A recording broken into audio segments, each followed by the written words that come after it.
My brethren, let not many of you become teachers, knowing that we shall receive a stricter judgment. For we all stumble in many things.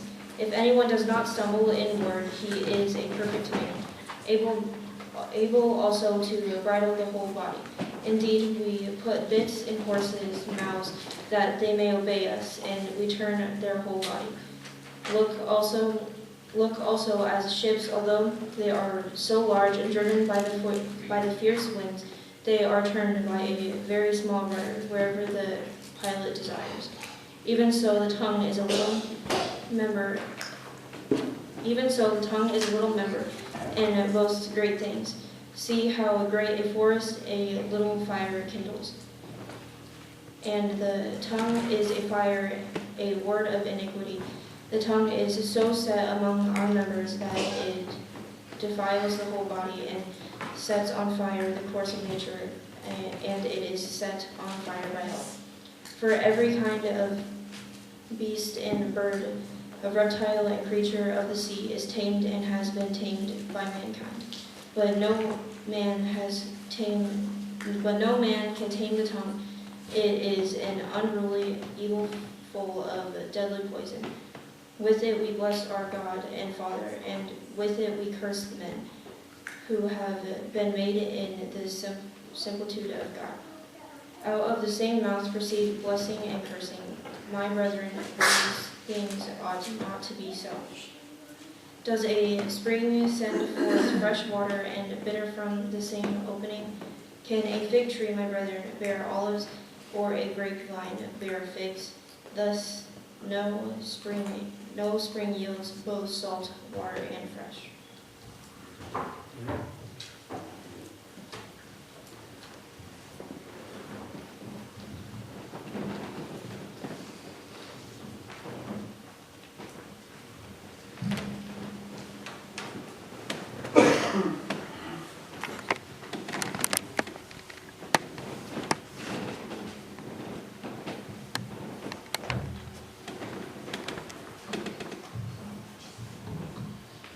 Happy Sabbath once again. Happy Sabbath. Bear with me for a second here while I get set up.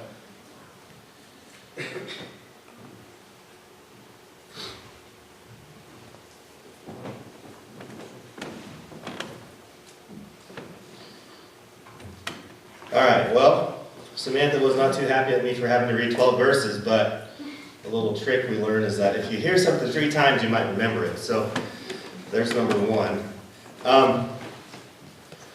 Let's go ahead and start with prayer. It's been a while since I've been up here, so we'll pray that things go well and God can speak to us all.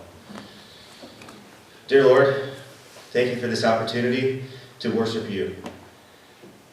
Thank you for the people that are here. Lord, I want to ask that you be with me today as we open the Word and as we talk about the power of words. And let everyone get the message that they need to hear out of this sermon today. May we pray. Amen.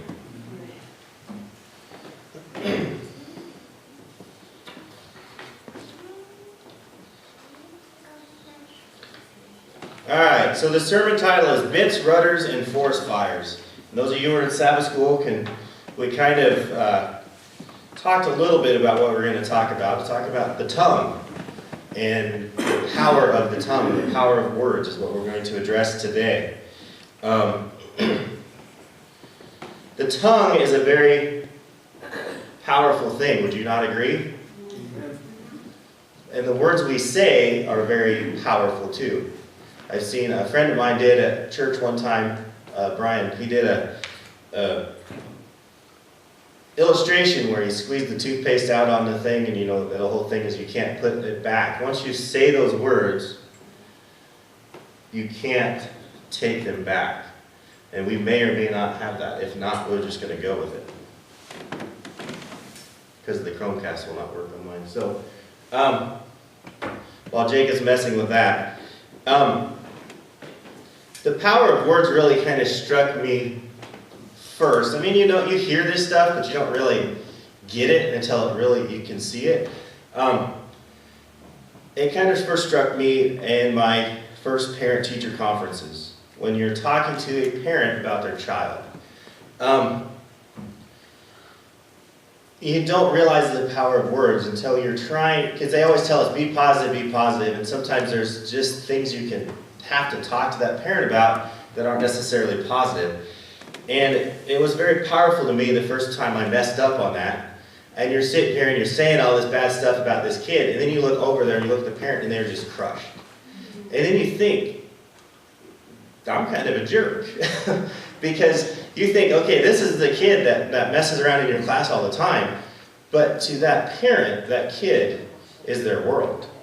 So the power of words is very important. And then that's when I learned that how you frame things and how you say things. You can say the same thing in a more positive way.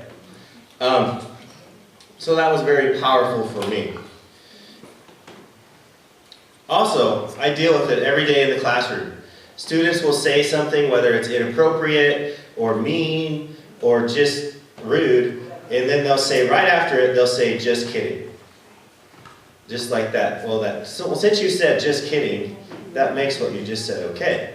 But you can tell that that person they said that to, that just kidding doesn't fix it. So my rule that you try is always, if you don't have something nice to say, don't say it. And then we all know that one colleague or that one friend, we all have them, who can always find that dark lining to the silver cloud, right? That one person's like, oh, you'd be standing outside with them and you're like, oh, it's a beautiful day out. And it's like, yeah, it's a beautiful day, but there's that one cloud over there, and it's supposed to rain next Wednesday, or something like that. They always find that negative. And it's just the power of words for relationships, for attitudes, is very strong.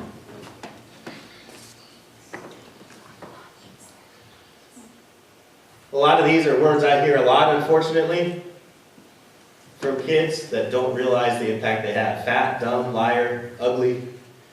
All things that, even if you think you're just kidding, those can have a very negative effect on a person. One of my favorite quotes, and I've used it many times on my Quote of the Week board, has been attributed to both of these guys and many other people. So I don't know who said it. So you have Mark Twain and Abraham Lincoln, some of my two favorite historical figures, are both said to have said this, along with many other people. But the quote is, "It is better to remain silent and be thought a fool than to speak and remove all doubt."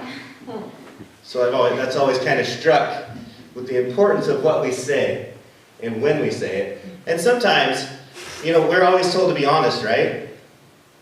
But sometimes it's okay not to say anything, too. Another quote is by this man. Everybody know who that is? There's older version and younger version. This is your history test for the day.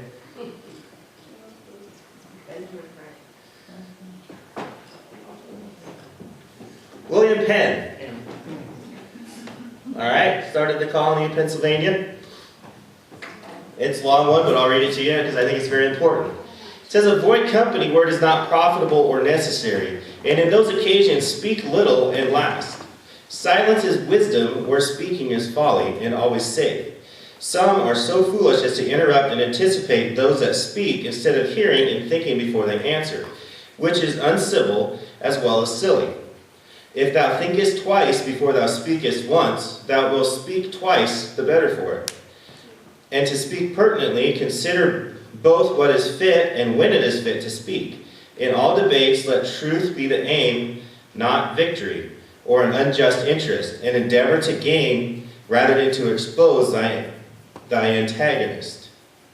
Pretty powerful thing, and I failed to mention this sermon is as much for me as anybody else, because I struggle with that sometimes. Sometimes we have that thing we want to say, and we just have to say it, right? And so you cut off the other person.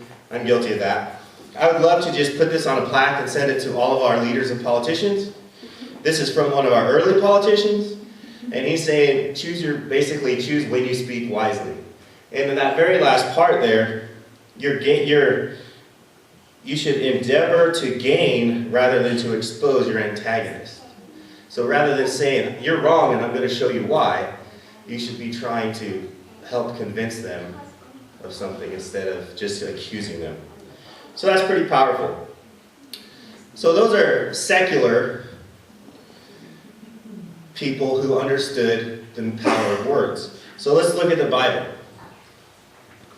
King David understood the power of the tongue and the power of words. So let's first look at Psalms 39, verse 1.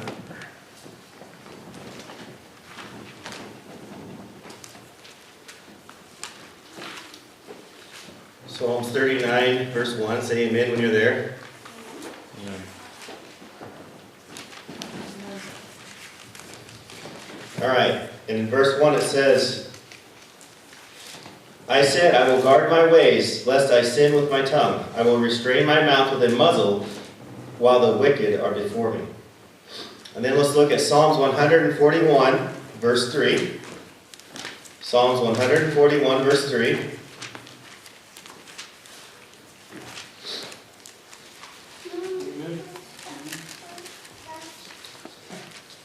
And that says, set a guard, O Lord, over my mouth. Keep watch over the door of my lips. Okay? And there's many more. I mean, if you search what the Bible says about the tongue or words, there's a lot. So let's look at another king of Israel, King Solomon. He has a lot to say, and this is just 3. So let's look at Proverbs 13:3. Proverbs 13:3.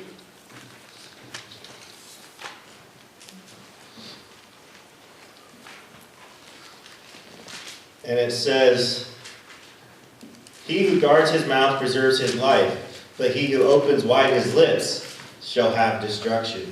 And when I read that verse, the first thing, being a history buff, the first thing that popped into my mind was those propaganda. I don't know if you call it propaganda necessarily, but those things they had during World War II, World War I, was like loose lips sink ships. You know, it's pretty powerful. Proverbs 18, verse 21.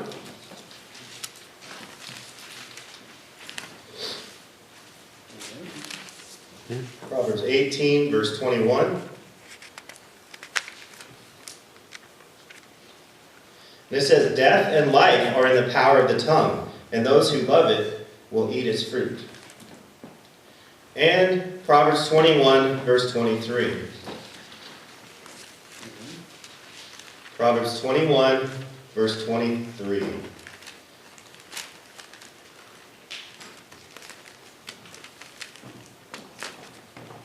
And that says, whoever guards his mouth and tongue keeps his soul from troubles. Amen. So that is the Old Testament. Who do you think talks the most about the tongue in the New Testament? James, right? You probably read parts of that where James has a lot to say about it. Probably one of the most, he has the most to say of the Bible authors. But before we look at that, a couple of things I pulled from Ellen White. It says, your words and acts will judge you in the last day. By them you will be justified, or by them condemned. That's from Testimonies, Volume 2. And then it says, die daily to self. Keep your tongue as with a bridle. Control your words. Cease your murmurings and complaints. Let not one word of censure escape your lips. If this requires great effort, make it. You will be repaid in doing so. So there you can kind of say, it might not be easy to control what we say, but she's saying it'll be worth it if we try, right? With God's help. The one word that stuck out for me there was censure. We all know what censor means. If you censor something, you take it out. But what does censure mean? C-E, and I'm sorry, that's small. C-E-N-S-U-R-E. Does anyone know what that word means? Prevent from escaping. Say it again. Prevent something from getting out. Prevent something from getting out? Yeah. Okay. Instead of taking something out, you prevent something from getting out. Okay. It's Good- kind of a good try. Punishment, kind of, Punishment? or get scolded. You're right. You're on the right track there with scolding. And I apologize if you can't read that, but the dictionary version says, censure is to express severe disapproval of someone or something, especially in a formal statement. Is it wrong to disapprove of people? No. Or something people do? No. There's right and wrong, right? There's a clear right and a clear wrong. But I think all that we're saying here is there's a time and a place and there's an appropriate way to do it. So maybe calling them out in front of everybody is not the right way to do it. So I think that, yeah, you can disagree with someone, and as a social studies teacher, I see that all the time. We disagree, but it's disagreeing appropriately. There's a way to do it appropriately and a way not to. And I think that's what we're kind of getting at here.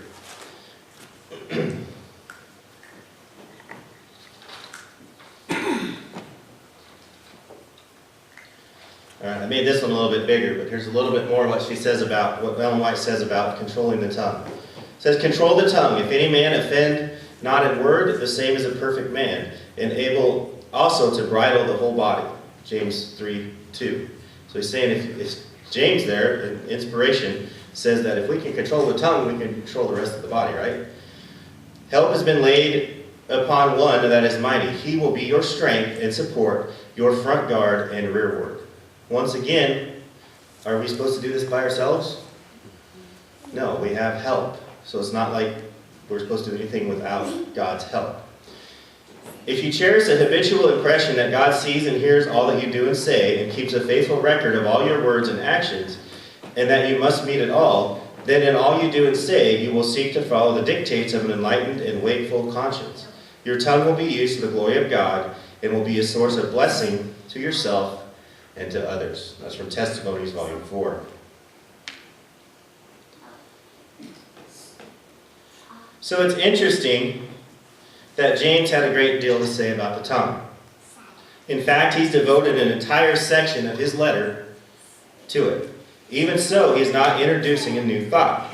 He spoke about the tongue earlier when he warned us that we must be swift to hear and slow to speak.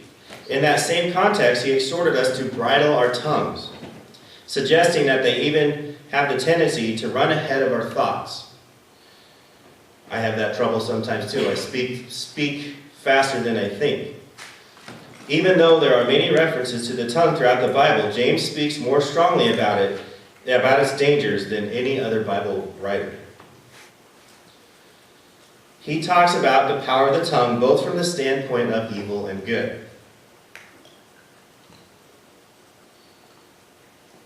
So in our scripture,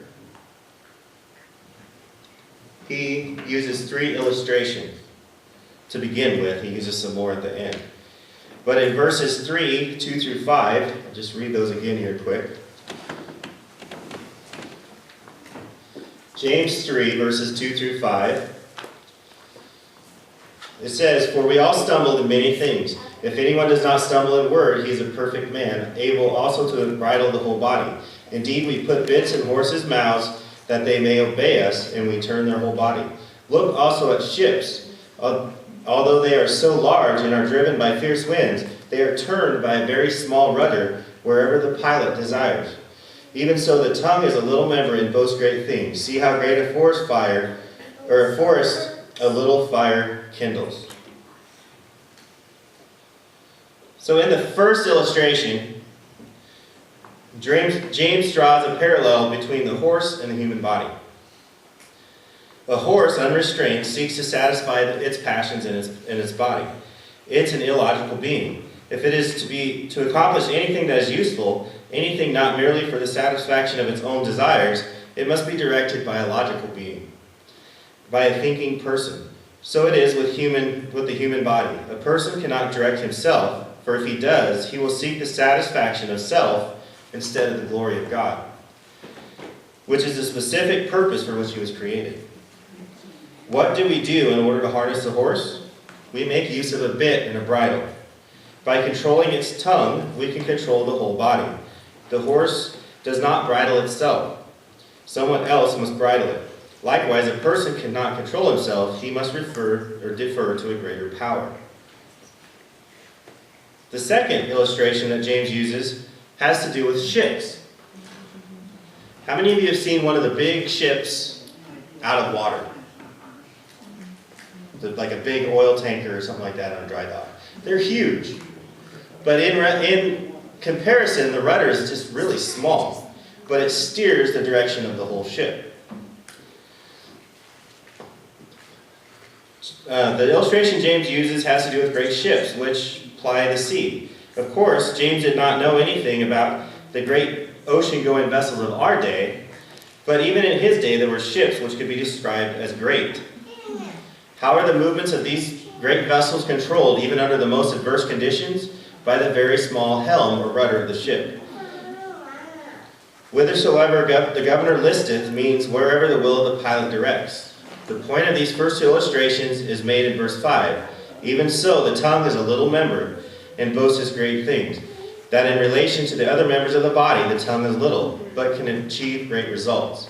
This is not an empty boast. The tongue can sway people to violence, or it can move them to the highest and noblest actions. The third illustration is found in fire. Behold how great a matter a little fire kindleth. James obviously is contrasting the smallness of a spark with the greatness of the fire which can result from that spark. At first he says the tongue is a fire, but we know that a fire under control can be a great blessing. With controlled fire, mankind overcomes the cold, cooks his food, drives the engines of industry. But a fire out of control leaves desolation and tragedy in its wake. So the tongue, like a fire out of control, scorches and blasts and consumes.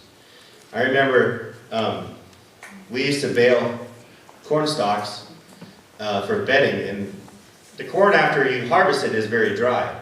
But we would put those in windrows, and we would bale those up. And I remember one time I spent a lot of time baling corn stalks in the fall with the current ministerial director for the Iowa Missouri Conference, Lee. And I know one time we were baling, and I got to the end of the field, and I turned around, and I can't remember if it was him or Evan, but they were running back up. But there was a fire in the middle of the field. And what had happened was a little tiny piece of metal from a bearing that had gone out had fell on those dry stalks. And by the time I turned around, there was a pretty good-sized fire going. So we had to have the fire department come out. They always gave us a hard time because it's volunteer fire department. They always see you in John Deere the next day and ask you why you tried to burn your field down. But one little tiny piece of hot metal or spark can start a huge fire. How many times, I know up in Wyoming and South Dakota when it gets really dry, they have signs out all the time having to remind people, you'd like to think you wouldn't have to remind them, but not to throw the cigarette butts out the window. Because a lot of forest fires have started from that. Huge fires that devastate can be started by one little tiny spark. But that same little tiny spark can be used to start good fires, right? To cook things, to do things like that. James also says that the tongue is a world of iniquity. The word translated world here, cosmos, also means an ornament or decoration. The good and sanctified tongue will condemn unrighteousness, but the evil tongue will compliment and decorate it and make it appear as if it were righteous. James concludes this metaphor by saying that the tongue, which does this, is set on the fire of hell. So what he's saying there is that you can make your words sound really good. You can make, just by how you say something, you can make something bad sound good, right? James says that the tongue is wild and untamable in verse 7 and 8. A person may control the tongue, but it must be ever kept under careful guard. The leash can never be removed from it. In verses 9 through 12, James speaks about the tongue as being notoriously inconsistent. Let's look at verses 9 through 12. And it says, "With it we bless our God and our Father, and with it we curse men, who have been made in this similitude of God. Out of the same mouth proceeds blessing and cursing. My brethren, these things ought not to be so. Does a spring send forth fresh water and bitter from the same opening? Can a fig tree, my brethren, bear olives? Or grapefruit bear figs? Or grapevine bear figs? Thus no spring yields both salt water and fresh." So that's pretty powerful about the consistency of our words, right? We know as Christians, we have an obligation to do what? What should people be able to see through us? Jesus' character, right? So that's hard. And I've had instances where the only interactions that people have had, some of my colleagues have had, besides me with other Adventists or Christians, have been very negative ones. So that speaks a lot to where we have to be careful that we are not putting good things and bad things out of the same mouth, right? We have to be very conscious of that because we are representatives of Christ's character. The second figure, the fruit. Can a fig tree? I remember one time we got a packet of seeds when I used to help Mom in the garden. We got a little packet of seeds and it was, there was a whole bunch of different seeds and you planted them and you got whatever grew. I don't think they ever grew. But usually when you plant a seed, right? Mom's shaking her head, she doesn't remember that. But when you plant a seed, you know what's going to come up, right? Or if you have a tree, like he says here, can a fig tree produce olives? That'd be kind of weird, wouldn't it? If you just plant something and you don't know what's going to grow. If you planted a corn seed and you didn't know if you were going to get wheat or what, you wouldn't know what to do, right? But with our words, aren't we planting seeds? Good or bad, however they may be. So we have to be conscious of that as well.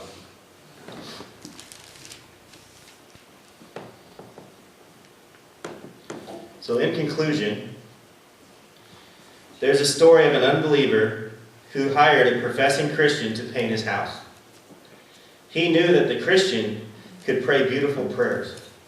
And he knew that the Christian could quote a great deal of scripture. But when it came to the painting, he didn't fill the nail holes with putty as he was supposed to do. He didn't paint the tops of the doors where no one could see them. The non-Christian later said, "Now I know that his prayers and his piety don't mean much. I prefer Christians who will fill up the nail holes, paint the tops of the doors. What we say must be backed up with actions." I think that's very important for us to remember. We can't just speak, you hear the walk and talk the talk. You have to be able to put actions behind those words. And I think the tongue is a very powerful thing. So we'll go ahead and we'll get ready for our closing hymn, which is number 626. In a little while we're going home.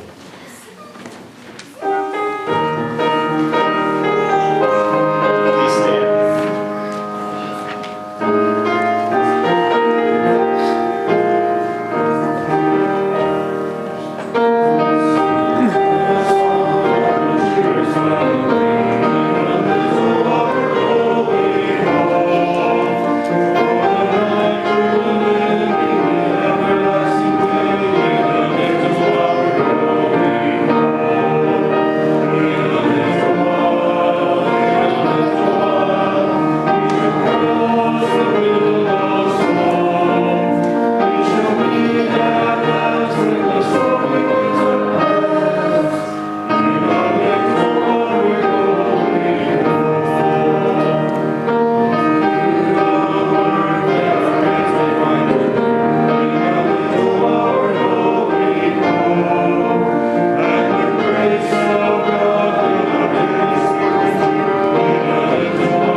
Dear Lord, I ask that you go with each one here today and help us to enjoy the rest of your Sabbath day and help us through the rest of this week.